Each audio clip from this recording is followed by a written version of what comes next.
Shakers who lived and worked here. It's also a place of pop pilgrimage. Recognise that zebra crossing behind me? It's next to Abbey Road Studios, made famous by those 4 lads from Liverpool. I've got to, haven't I? But what exactly is Lent? And how do Christians observe it? You have to use up your leftovers and you have to give up something. If people like to eat, they'll have to give up eating. That basically means fasting. Shrove Tuesday is another word for pancake day.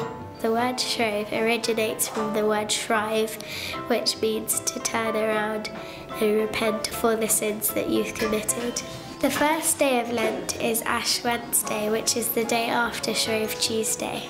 It's when you burn palm leaves and make ash, and then you put the ash on your forehead in the shape of a cross. Pancakes are made of egg, flour and milk. They taste really tasty. Happy Pancake Day! The 40 days of Lent can be bittersweet, a time for a fresh start, for discipline and giving up unnecessary things, but also sorrow and solitude, reflecting on Christ's journey to the cross. And it's that journey we think of in our first hymn here in St Mark's Church. Praise to the holiest in the height.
Not far from St Mark's Church, hidden behind the busy streets, is the Regent's Canal.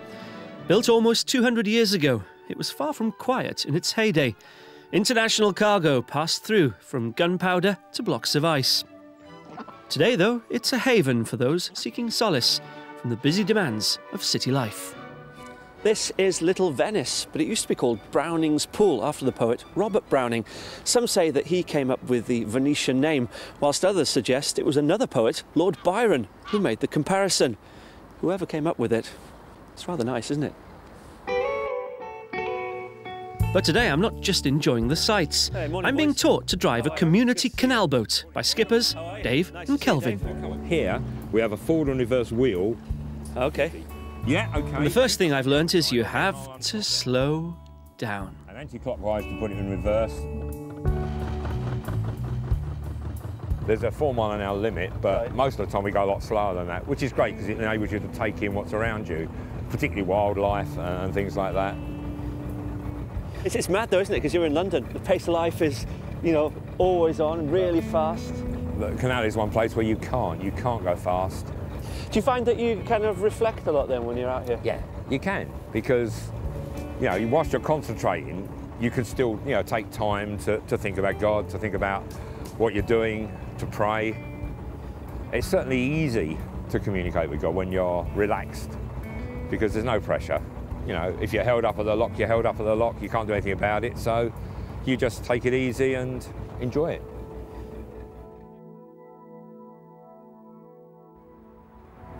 It kind of forces you to slow down, because you can't go anywhere fast. It's so beautiful and tranquil out here, and in London in particular, you can hardly believe you're in London. It's like being away from the hustle and bustle of the city, and it's like being away like when Jesus went into the desert. I can focus on people I need to pray for and reflect on my personal circumstances. It gives me a chance to be away from my business, which is quite stressful at times, particularly at the moment in the current economic situation where businesses aren't doing very well generally. It just gives us a chance to not focus on anything apart from God and steering the boat. And just listen and be quiet and relax and think about the mercy and grace of Jesus and everything he did for us on the cross, his sacrifices he made for us, and how life-changing it is.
I've always loved the look of St John's Wood Church.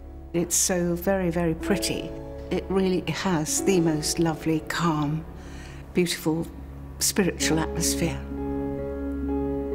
Elizabeth Maxwell clearly remembers the day nearly 30 years ago when she and her young son walked into this church. I spent a lot of years erring and straying, and really church didn't feature in my life at that time at all. It was Good Friday morning, and Anthony, at the age of 4, quite naturally wanted to come to the park, which is next door to the church here. My sight was becoming really very poor. In fact, at that point, it wasn't safe for me to go out on my own. And I had the most extraordinary urge to come to church. I've not actually I hadn't had that feeling for many, many years. And I couldn't help myself, but I knew I had to come here. He took me gently by the hand and walked me along to the church. I felt as if we were both being drawn. I got into the back pew and completely broke down. It was the most extraordinary experience because I felt as if I'd come home spiritually. Throughout this whole journey of losing my sight, I started to understand and to realize that I was developing a very clear inner sight. During Lent, I often think of it as 3 seasons in one. It's a time of quiet, of reflection, and then actual Holy Week itself is the really dark period. And then, of course, you have the rising of Christ himself. Liz now helps others facing the challenge of isolation by bringing them together for monthly tea parties. Losing your sight, you can become very, very isolated. And I think I felt that there was a clear choice. I was not going to let sight loss defeat me. I think I have that somewhere. There is a big difference between looking at something and actually seeing it. I see now from inside out, not from outside in. I just look and see things in a different way. Lent, for me, is a very enriching time, rather like me losing my sight. I mean, that's enriched my life. So I associate Lent with that period of great sadness, great difficulty, reflecting on how I was going to cope. But always knowing that there was the hope that it was going to be all right in the end. And I think it has certainly been all right in the end. It's opened my mind and my heart to the knowledge and the love of God, because without him, I certainly couldn't be or do the things that I do today.